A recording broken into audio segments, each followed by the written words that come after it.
Action!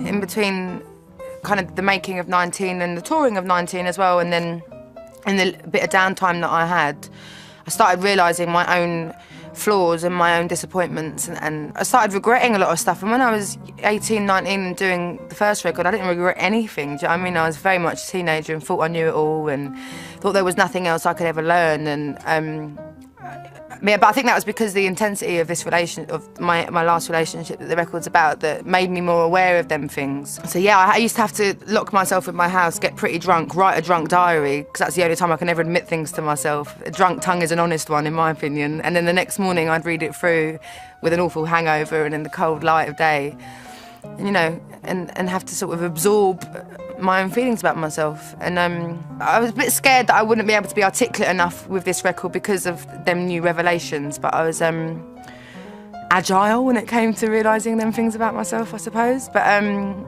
absolutely, I was really, it's quite an awakening album, self-awakening, you know.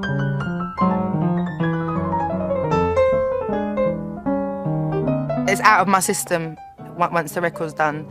And it's that kind of thing of sort of stepping away and kind of taking a back seat a little bit and revisiting it live when I want to. You know, like I was saying, some songs would be too hard to sing. But yeah, it's like cheap therapy. It's brilliant, you know, and it's and then it belongs to whoever else.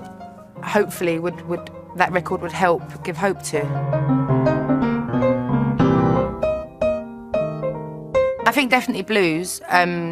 Which is something I kind of pursued a little bit on this, and kind of, yeah, bluesy soul. I got really, well, I was exposed here because I was touring for so long to a lot of country and rockabilly and bluegrass and stuff like that. So I think I'm never going to make a country record because I don't think I have the right voice for it, but the melodies and the kind of fighting talk and to the point that I find in a lot of American styles of music is definitely something that I'm going to be pursuing heavily from now on. You know, I really want to go and spend some time in Nashville or Austin and learn about it. You know, I feel like a 4-year-old in a candy shop who's like discovering sweets again. Do you know what I mean? Like every day is pretty amazing when it comes to new artists.